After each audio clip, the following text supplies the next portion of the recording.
di Jepang tuh nggak banyak muncul startup unicorn gitu loh. Iya. Karena si generasi muda mereka tuh udah penurunan ekonomi, terus mereka tuh fokus utamanya bertahan hidup gitu. Karena istilahnya sangat mahal biaya hidupnya, terus juga Jepang itu walaupun ekonominya lagi turun tuh ya masih tetap negara maju gitu. Mungkin semundur-mundurnya Jepang belum sampai tuh semaju-majunya Indonesia gitu kan.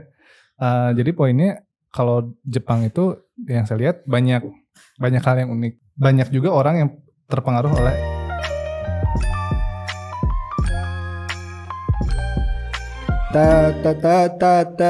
yuk. Ayo. Yo. Assalamualaikum warahmatullahi wabarakatuh. Waalaikumsalam warahmatullahi wabarakatuh. Selamat datang di podcast Yubi bersama orang baru, yakni saya Andi dan Naufal. Seperti biasa Rifki. Adilah yang jarang-jarang muncul. Sebelum kita ke topik bahasan, jadi aku mau tanya teman-teman, pendapat kalian tentang Jepang tuh gimana sih? Kalau secara umum orang memandang Jepang tuh gimana? Ya dari Adilah. Pada judging apa gimana? Iya, terserah. Ini sih pinter-pinter lah. Pinter-pinter. Iya, Oke. pinter-pinter. Kayak teknologi banget. Oke. Mangga. Kang Rifki. Jadi menurut saya orang Jepang itu ya Jepang itu kalau menurut saya ya salah satu negara maju lah ya. Beberapa tahun terakhir apalagi kayak brand-brand Jepang tuh banyak banget berseliweran di sekitar kita gitu, kayak mobil, motor, laptop, terus elektronik, mesin cuci dan lain-lain tuh banyaknya Jepang. Selain Jepang ya biasanya KW-nya Jepang gitu. Gitu sih. Mangga Bang Nova. Ya Jepang terkenal makanannya apa? Sushi. Itu aja sih. Kalian tahu gak sih kalau sebenarnya ekonomi Jepang tuh sebenarnya tuh nggak baik-baik aja. Jadi kalau ekonomi Jepang tuh sebenarnya tuh dari tahun ke tahun sebenarnya tuh dia menurun, tapi secara perlahan tapi terus menurun. Tahu gak sih kalian? Tahu. Jadi pernah dengar Tidak beritanya? mengira. Kelihatannya sih mapan gitu, mapan. Iya mapan aja, terus nggak pernah ada berita-berita yang gimana gitu. Kalau Indonesia kan banjir apa. Yang Jepang tuh jarang Kayak banget. kesannya cool, maju gitu. Kayak kalau misalnya ada bencana tuh misalnya jalan bolong gitu ya, jalan istilahnya apa, ambrol, ya pokoknya kayak berlubang gitu. berlubang besar gitu ya. Tiba-tiba kayak beberapa hari setelahnya tuh 1-2 hari tuh udah rata lagi seperti sedia kala gitu. Dibandingin sama Indonesia tuh jalan berlubang 1-2 periode tahun lagi. kayak baru 2 periode baru ini gitu, ganti presiden baru dibenerin gitu. Nah, seperti yang kita tahu kan Jepang tadi kan kayak hidup di future kan, semuanya serba canggih, teknologi serba canggih. Nah, tapi sebenarnya tuh Jepang sekarang tuh menomorduakan tentang software. Kayak sekarang kan misalkan Google, Microsoft itu kan maju. Nah, Jepang tuh masih belum punya perusahaan kayak gitu. Nah, sebelum kita bahas ke topik itu, apakah kalian tahu sih ekonomi Jepang sebelum sekarang pasca perang dunia kedua itu gimana? Ada yang tahu? Jepang dunia kedua kayaknya kayak Ninja Hattori aja gitu kan. Lari-lari terus banyak orang bawa samurai gitu, loncat-loncat di atas atap rumah. Yang aku tahu sih gitu kan, nonton film Jepang jadul. Sin saya Doraemon gitu. Habis perang dunia ini tuh. Habis perang dunia. Kalau setahu aku sih kayak habis perang dunia melejit gitu. Ya. Ya kan setelah perang dunia tuh mereka hancur kan, setelah dibom Hiroshima Nagasaki. Terus biasanya tuh abis nggak tahu ya, kayak pola-pola negara yang hancur gitu ya, sehancur-hancurnya, terus kayak mereka tuh inovasinya jadi karena apa ya, karena kepepet mungkin ya. Jadi kayak si orang-orang itu jadi kreatif, terus orang-orangnya teh punya pola pikir tersendiri dan istilahnya kayak banyak banget kemajuan pas istilahnya setelah kemerdekaan ya. Ya setelah kemerdekaan Jepang gitu kayak padahal pernikahannya bareng sama Indonesia nggak beda jauh gitu. Tapi kan kondisinya kalau Jepang tuh benar-benar luluh lantak. Kalau kita kan kayak kagok gitu ya. Luluh lantak enggak, maju juga enggak. Jadi kayak sampai sekarang tuh enggak kelihatan perkembangannya. Cuman kalau Jepang tuh ya mungkin sampai 20 tahun ke belakang tuh cepat banget gitu. Setuju sih kan, Menurut teman-teman. lebih takut kayaknya Jepang. Soalnya yang aku tahu tuh Jepang kan kena bom 2 kali di Hiroshima sama Nagasaki. Terus Jepang tuh akhirnya menyerah kan kepada Sekutu berarti ya. Nah ternyata Jepang ini menyerah karena tahu efek si nuklir tuh kayak gimana. Dan padahal di zaman itu tuh bom nuklir cuma 2. Jadi dia sangka tuh bom nuklir tuh masih banyak di luar sana. Padahal udah habis. Padahal kata siapa ya? Kata ketua MK gitu. Ada di podcastnya. Ya adalah di podcastnya orang. Harusnya Jepang gak usah nyerah gitu. Karena bom nuklir tuh ternyata cuma 2. Dia ngelawan juga masih bisa. Nah itu sih. Cuman karena dampak itu akhirnya Jepang ngerasa wah kita bahaya nih kalau gini terus. Gak ada teknik perlawanan lain selain kita berkembang dari diri sendiri dulu ya. Yaitu kan dia gemongkan untuk guru tuh jadi prioritas gitu. Akhirnya orang-orangnya tuh terkesan wah guru berarti orang-orangnya bakal pinter-pinter dan bener gitu. Yang didahulukan kan kepintaran, akhirnya inovasinya ada, naiklah jadi teknologi-teknologi yang canggih yang kita tahu gitu. Terus kan tadi kan udah Jepang nih masih kayak madesu gitu kan suasana ekonominya itu. Madesu. Jadi tahu nggak sih kapan sih Jepang tuh ekonominya mulai naik boomingnya gitu? Ya setelah di Indonesia mungkin ada Yamaha dan ya barang-barang ekspornya masuk ke kita, terus Ereking tuh apa ya? Yamaha kan? Nah pas ada Ereking orang-orang di jalan banyak gaya. Harus Ereking sih. Sekian banyak. Ereking itu Jepang. Ereking kan Yamaha kan? Oh baru tahu. Emang Ereking merek apa? Ini orang Bogor Samsung. Gitu. Kayaknya pas ekspornya banyak terus mulai dikenal dan otomatis kan ekonominya pasti naik kayaknya. Iya gak sih? Iya. Jadi tuh tahun sekitar 70-80an tuh kan elektronik, mobil, motor semuanya tuh produk Jepang. Kayak dari seluruh dunia tuh kayak hampir pakai produk Jepang karena tuh murah. Nah, alasannya murah itu karena mata uang yen tuh zaman itu tuh masih murah dibandingkan sekarang. Jadi mata uang dolar dibandingkan yen itu lebih kuat. Dolar. Ya, tapi misalkan zaman dulu misalkan bisa setengahnya. Jadi kalau misalkan dulu tuh $1 250 yen, sekarang tuh jadi 120 yen kayak gitu. Nah, kayak Cina sekarang mungkin ya. Iya. Polanya tuh kalau aku lihat ya Jepang itu seperti Cina zaman sekarang gitu. Jadi mata uangnya rendah, terus dan mereka tuh kalau nggak salah Cina tuh sengaja menurunkan mata uang mereka gitu untuk istilahnya bisa ekspor besar-besaran. Pada saat itu kan si Jepang tuh beneran sebanyak itu gitu ekspornya teh dari aku sih paling ngelihat paling besar tuh otomotif sih.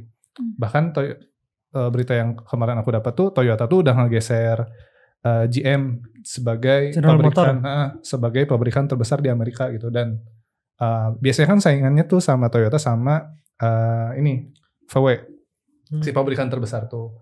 Jadi kalau sekarang tuh Toyota udah nomor 1, awalnya kan VW digeser sama Toyota, dan emang kelihatan sih industri yang masih maju di sana tuh otomotif gitu, karena yang salah satu yang paling besar lah. Nah, cuman kalau ngelihat trennya beberapa waktu ini teh, kayaknya brand-brand Jepang tuh udah banyak yang kalah sih.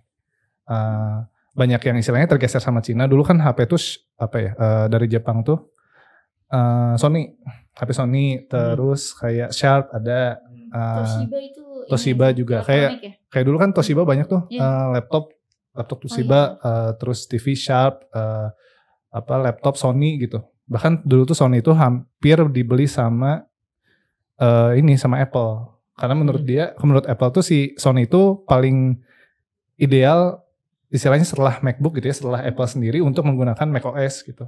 Jadi sebenarnya kualitasnya bagus, cuman yang aku dengar ya kenapa Jepang itu jadi istilahnya turun karena mereka tuh kan sangat senioritas ya, sangat istilahnya menghormati orang tua. Jadi kayak si petinggi-petingginya tuh yang tua-tua. Jadi kondisi perusahaan Jepang sekarang tuh petingginya tuh yang tua-tua. Jadi istilahnya kalau perusahaan Korea, perusahaan Cina tuh kayak pergantian CEO, pergantian shift tuh kayak jadi yang lebih muda-muda, jadi lebih sering inovasi. Cuman kalau di Jepang tuh masih sangat menghormati petinggi-petinggi yang lama gitu. Bahkan kalau misalnya ngelihat pameran otomotif gitu ya, terus ada produk Jepang datang ke Indonesia, pameran otomotif gitu, yang datang tuh si petinggi-petingginya itu yang tua-tua gitu loh. Kalau pabrikan Jepang tuh, kalau pabrikan Cina tuh biasanya muda, pabrikan Korea tuh muda gitu. Itu sih yang menurut aku ya, jadi istilahnya Jepang turun gitu. Menurut teman-teman. Ya mungkin sama ini sih, kan kita punya bonus demografi, terus Jepang tuh udah lewat masa bonus demografinya. Jadi di tahun 90 mungkin 80-90 dia naik gitu. Dan di tahun ini tuh udah lewat. Jadi kalau di survei juga mungkin lebih banyak orang tuanya kayaknya. Di Jepang kan lebih banyak orang tuanya. Nah sedangkan di Indonesia kan diprediksinya 2045 tuh lebih banyak orang yang produktif, masa produktifnya gitu. Usia masa produktif. Nah ini juga bisa jadi faktor lain gitu. Kenapa Jepang sekarang turun. Udah gitu ditambah mereka tuh kan nggak mau nikah gitu. Yang aku tahu nggak mau nikah ya. Jadi dia lebih seneng pelihara kucing gitu kan. Mengadopsi kucing. Adopsi kucing, ikan gitu kan. Cupang kan rame di sini gara-gara nggak tahu deh. Ada tren nikah sama bantal juga. Iya. Nikah sama bantal-bantal. Terus kalau kita lihat juga kan rumah-rumah di Jepang kecil-kecil kan. Iya. Dan mereka pun gak mau nikah, akhirnya rumahnya bisa jadi kan efek juga kecil-kecil. Dan mainnya Tamagotchi, peliharaannya kan elektronik, dibikin elektronik peliharaan aja gitu. Sampai ya tadi mungkin orangnya jadi gak terlalu fokus, jadi cuma kerja aja gitu. Dan ada Adila. Kalau aku ini yang rumah kecil itu ini sih aku sempat belajar. Ini dia. Jadi itu bukan kaitannya sama ini ya. Oh iya. Kaitannya bukan sama tentang pengen hidup sendiri aja gitu. Mereka emang punya prinsip hidup sederhana gitu sih.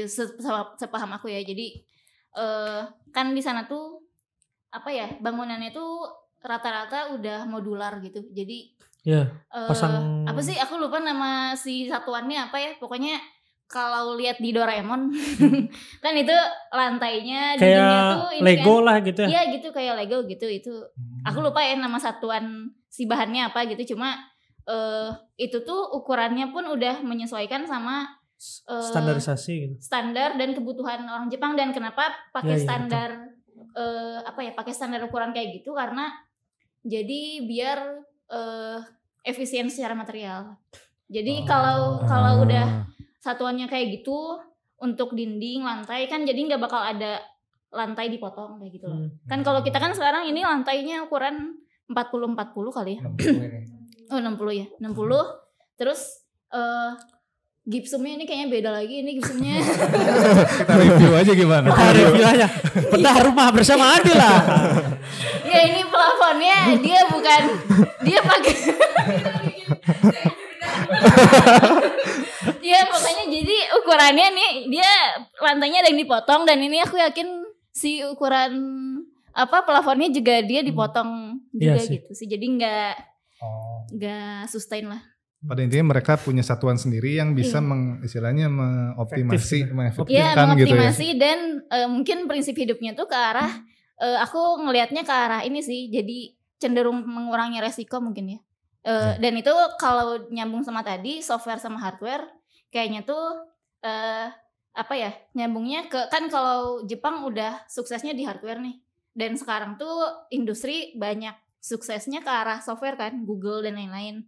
Mungkin karena karena pola pikir yang lebih mencari aman itu, jadinya nggak mencoba lebih dulu untuk nggak mencoba untuk menerobos ke arah software tadi gitu sih. Kira-kira gimana? Ini asumsi aja. Tapi yang aku lihat di Jepang tuh nggak banyak muncul startup unicorn gitu loh. Iya. Karena si generasi muda mereka tuh udah istilahnya penurunan ekonomi, terus mereka tuh fokusnya kerja gitu. Kerja karena fokus utamanya bertahan hidup gitu. Karena istilahnya sangat mahal biaya hidupnya, terus juga istilahnya mau bikin startup gitu ya. Startup tuh sangat mahal kalau untuk di Jepang tuh. Jadi istilahnya yang dan tadi ya pertumbuhan penduduknya melambat, jadi kayak traffic tuh nggak terlalu tinggi mungkinnya di sana gitu. Jadi untuk membuat software atau misalnya startup yang bagus gitu. Cuman pernah dengar sih dari teman, jadi Jepang tuh nggak banyak. Kalau Cina Korea tuh udah banyak lah. Apalagi Cina tuh emang mainnya benar-benar fokus gitu. Hardware iya, software juga iya sih. Ya.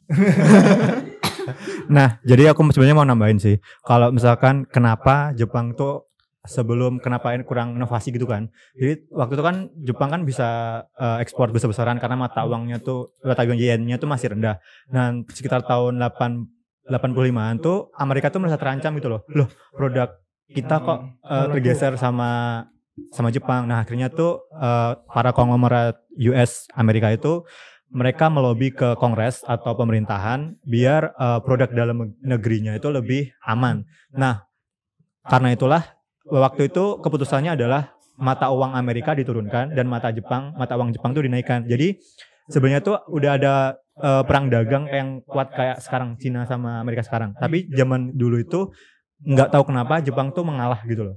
Nah, karena mata uangnya tuh jadi tinggi, secara otomatis kan ya pada umumnya lebih untung kan nggak sih?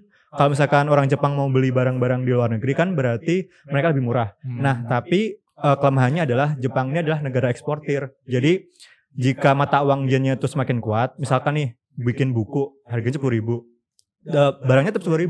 Tapi karena mata uang di negara lain tuh jadi melemah karena Jepang tadi meningkat, awalnya 10.000 dijual tetap 10.000. Tapi karena daya beli orang Amerika misalkan itu tetap. Jadi mereka beranggapan kalau barang-barang Jepang tuh naik 2 kali, padahal enggak, karena cuman mata uangnya aja yang turun. Nah, karena itulah Jepang tuh ekonomi semakin turun kan. Nah, si bank Jepang itu berpikir gimana sih caranya negara kita tetap berjalan. Nah, cara yang mereka lakukan adalah dengan menurunkan suku bunga. Kalau suku bunga turun, berarti akan banyak orang yang semakin boros lah. Oke. Nah, semakin boros, semakin banyak beli produk dalam negeri karena produknya kan nggak bisa dijual ke luar negeri lagi. Jadi agar biar bertahan, orang-orangnya tuh dibuat agak boros biar bisa beli barang sebanyak mungkin. Nah, terus masalahnya adalah orang-orang tuh pinjam di bank bukan untuk beli barang-barang yang elektronik tadi, tapi mereka tuh juga beli untuk saham dan juga untuk belikin properti.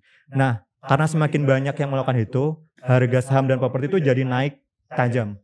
Nah, karena semakin banyak permintaan, berarti kan nanti kan harganya semakin tinggi. Nah, suatu ketika pemerintah Jepang itu menaikkan suku bunga, panik dong, ya kan? Jualin ya. Si saham sama propertinya dijualin, jadi tuh harganya semakin turun kan. Nah, jadi tuh mereka nggak bisa bayar hutang, jadi akhirnya bangkrut. Nah, karena dalam waktu 3 tahun itu mereka tuh bangkrut sebangkrutnya, yang bahkan perusahaan gede itu banyak yang bangkrut kan.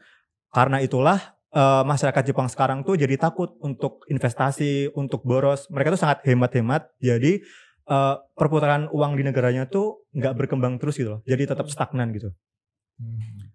Seperti itu. Ada tambahan?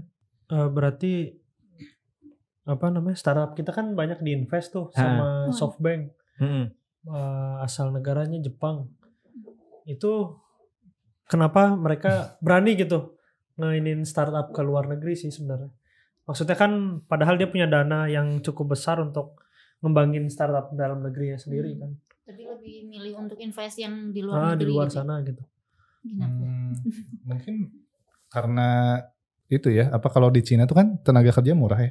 Karena sistem mereka tuh atau masih komunis nggak sekarang? Maksudnya Cina masih kan? Cina masih. Jadi istilahnya mereka tuh produksi rumahannya produksi smartband gitu, smartwatch, produksi di rumah gitu. Dan karena tenaga kerjanya murah, Cina dan Korea gitu tuh kayak banyak yang berkembang dan invest ke kita gitu. Kalau misalnya Jepang, kalau aku lihat karena tenaga kerjanya mahal, terus juga orang hemat-hemat di sana, jadi kayaknya lebih enak invest keluar deh, ke Indonesia gitu yang istilahnya masih berkembang, trafficnya masih berpotensi gitu. Nggak tahu sih teman-teman gimana? Karena gini sih, kalau tambahan sih kayaknya kalau aku lihat-lihat tuh, karena kan mereka tadi kan takut kan. Jadi kayak senioritas juga. Mereka tuh kayak inovasi kreativitasnya tuh masih kurang gitu loh. Bukan kurang. Karena anak mandek karena masih dikekang sama orang tuanya gitu. Jadi lebih baik invest di luar karena memang budaya Jepangnya masih kayak takut berubah gitu loh. Gojek itu kapan sih anunya bunyi diklanya tahun berapa sih kita? Kayak 2 tahun lalu sih. 2 tahun lalu kan? Atau mungkin bisa komen di bawah. Ada yang komen di bawah. Saya kalau ditanya gitu bingung. Soalnya Jepang itu kan sebenarnya kan banyak perusahaan gede-gede gitu kan. Nah sebenarnya kan perusahaan pertama unicorn yang untuk startup tentang teknologi itu tahun 2018. Jadi kayak sejenis maksudnya dia kan sudah jaya dari tahun-tahun yang lalu kan. Tapi mereka tuh masih punya satu perusahaan yang bisa unicorn di tahun 2018. Itu kan kayak mereka telat banget gitu loh. Nah kalau misalkan teman-teman lihat di YouTube atau di sumber media yang lain, mereka tuh tadi yang awal masih fokus pada hardware, yang masih meremehkan software, jadinya tuh anak mudanya tuh merasa kayak, duh ngapain aku kerja di software kalau masih kurang dihargain gitu loh. Jadi prospeknya jadi kurang bagus gitu ya. Kayak kenapa kamu kerja startup PNS aja gitu kan? Masih melihat hardware lebih bagus gitu ya. Terpandang gitu lah di masyarakat. Ya walaupun sekarang mereka udah mulai sadar sih, tapi sadarnya kan kayak mulai telat gitu kan. Ya kayak gitu sih sebenarnya. Ya, mungkin bisa bangkit lagi ke depannya kayak ya, mereka punya intelektual yang jauh di atas gitu ya. Tapi mungkin kondisi ekonominya aja yang lagi mandek gitu. Ya kalau kaitannya sih tadi ya kayak mandek ekonomi karena banyak yang nggak mau investasi, nggak mau ngeluarin duit gitu. Bisa jadi sih. Atau gara-gara budayanya terlalu kuat gitu. Maksudnya kan kalau teknologi masuk tuh cenderung budaya yang ada di tempat itu tuh kegeser gitu kan. Terus kalau teknologi masuk kan persepsi setiap orang yang ada di sana jadi hampir sama orang-orang yang nikmatin teknologi itu gitu. Ujung-ujungnya tuh kayak kita tuh namanya tuh global citizen. Udah satu KTP tuh maksudnya single ID akhirnya pikirannya sama. Kalau lihat konten TikTok ngobrol sama orang luar juga pasti sama gitu. Apakah Jepang tuh sengaja gitu memproteksi identitas negaranya karena kan dari sisi tourism gitu kan gede kan Jepang. Akhirnya dia ngejaga banget kulturnya gitu. Sampai berakar terlalu nancep ke negaranya tuh kuat banget gitu. Maksudnya sekarang masih ada kaisar juga kan masih ada gitu. Secara simbolis negaranya. Terus budaya kerja itu kan ngikutin seluruh budaya yang ada gitu. Dan sedangkan kalau di Indonesia kan budaya kebanyakan akhirnya kalau kerjanya startup ya budaya Jakarta gitu. Gak tahu sih. Ini ada ini gak? Kalau aku ngelihatnya bisa jadi itu tuh bentuk proteksi untuk seni-seni yang Jepang tuh emang unggul di situ juga. Misal origami. Origami itu kan itu kita tahu itu Jepang gitulah ya. Dan bisa jadi mungkin itu yang mereka jaga, salah satunya mungkin origami dan budaya-budaya lainnya yang kalau dibiarin yang gak diproteksi tadi tuh malah bisa hilang gitu, padahal itu asetnya gitu sih. Dan kalau yang origami itu tuh aku nyambung ke arsitektur ya. Jadi kalau di arsitektur tuh kalau Jepang identiknya tuh ini arsitektur yang kayu. Yang apa sih namanya tuh? Craftsmanship. Kotak gimana ya? Kubikel. Bukan kotak. Lebih ke modular. Modular bener. Modular terus segitiga kotak itu tuh apa sih? X-bullet itu kode jogresnya GTA itu keluarin pesawat terbang.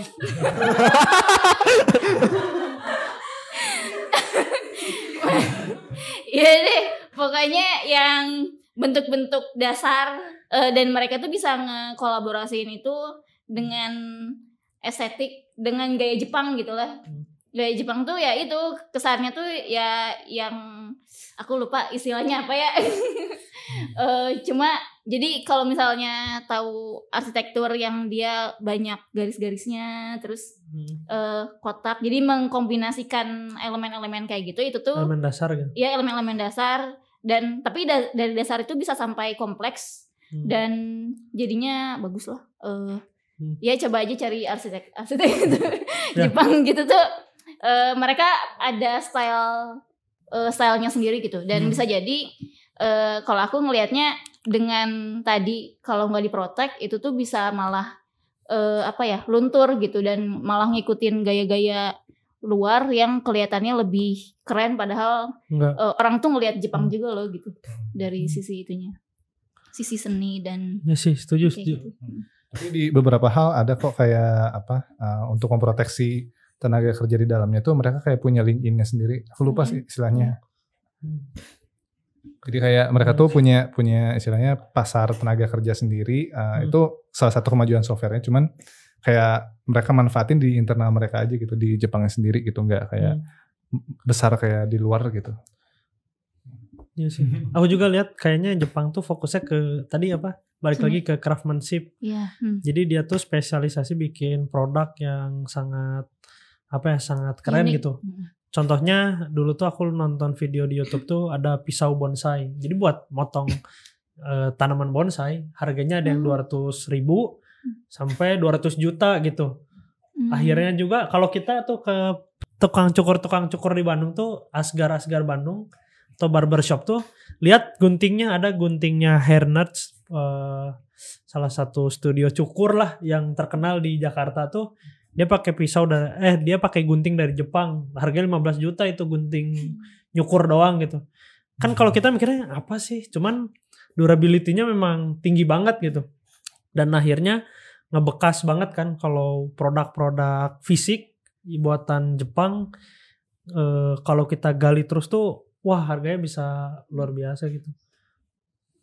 Value-nya nggak cuma fungsional doang gitu. Dia ada nilai seninya juga. Sampai nggak ke hati gitu. Kayak aku tuh suka nemuin yang aneh-aneh. Dia bikin kayak tadi kan pisau atau gunting atau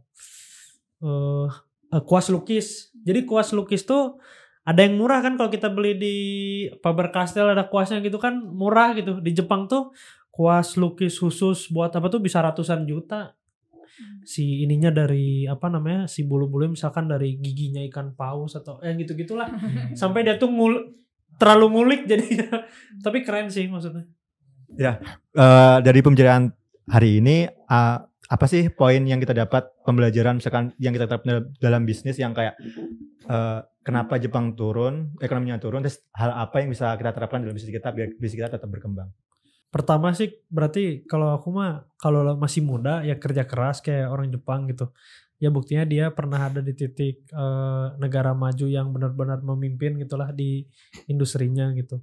Yang pada akhirnya ada faktor kedua di lain kerja keras yaitu menerima perubahan gitu dan mengikutinya. Yang bisa jadi saat dia turun sekarang tuh kalau dia nerapin nerima atau terus ngikutin perubahan, dia bisa bangkit lagi gitu jadi negara maju. Ya kalau menurut saya Jepang itu walaupun ekonominya lagi turun tuh ya masih tetap negara maju gitu. Mungkin semundur-mundurnya Jepang belum sampai tuh semaju-majunya Indonesia gitu kan.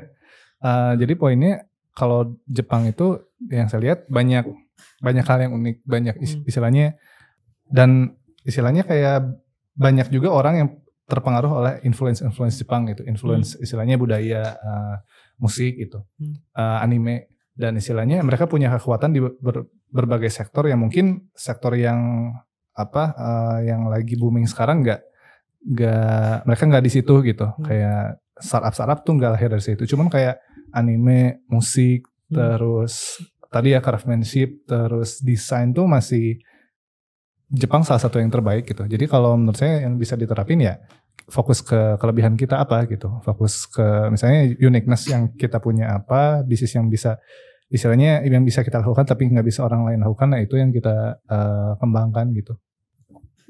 Kadila? Kalau aku mikirnya, aku setuju yang tadi kata Kang Rifki semundur-mundurnya Jepang. Kayak ibaratnya mungkin kayak kita tuh anak kecil dan lagi mempelajari orang dewasa ini lagi turun nih kayaknya gitu kan. Apa yang bisa dipelajari padahal bisa jadi sebenarnya pilihan orang dewasa itu belum tentu salah juga. Jadi kayak sekarang kelihatan mundur padahal bisa jadi dia mikirnya lebih jauh lagi gitu. Dia mikir untuk pilihan itu dia sengaja gitu milih itu untuk siapa tahu kedepannya malah melejit gitu kan. Cuma kalau aku nangkepnya yang bisa diambil tuh ini sih kayak kalau di konteks bisnis, jadi kayak ada saatnya kita mikirin lebih banyak tentang resiko. Kayak ibarat untuk apa ya, untuk punya duit yang sama tuh kita bisa punya pilihan untuk ambil resiko lebih banyak dan atau dengan berhemat gitu kan. Itu hasilnya sama. Cuma mungkin ya itu pinter-pinter tahu kapan saatnya ambil resiko dan enggak gitu. Kayak ibarat kalau orang main tenis, dia kan sebenarnya bisa menang dengan enggak banyak salah. Jadi enggak banyak error-error di diri sendiri, sama dengan udahlah bodo amat, yang penting smash, yang penting masuk ke lawan gitu. Tapi tahu-tahu jebol di error sendiri gitu kan. Mungkin Jepang punya tendensi ke arah mengurangi error di diri sendirinya itu. Cuma ya itu tadi kayak sadar kapan perlu fokus ke situ, sadar kapan juga perlu mempertimbangkan resiko-resiko yang kalau nggak diambil ternyata kita malah lebih mundur nih gitu sih. Kalau menurut teman-teman sendiri gimana? Wah, nantangin gua lu. Atau teman-teman ada yang punya komentar, silakan. Atau mungkin teman-teman ada pendapat atau komentar, tolong tulis di komen ya. Kalau gitu sampai jumpa di episode berikutnya. Assalamualaikum warahmatullahi wabarakatuh. Waalaikumsalam warahmatullahi wabarakatuh.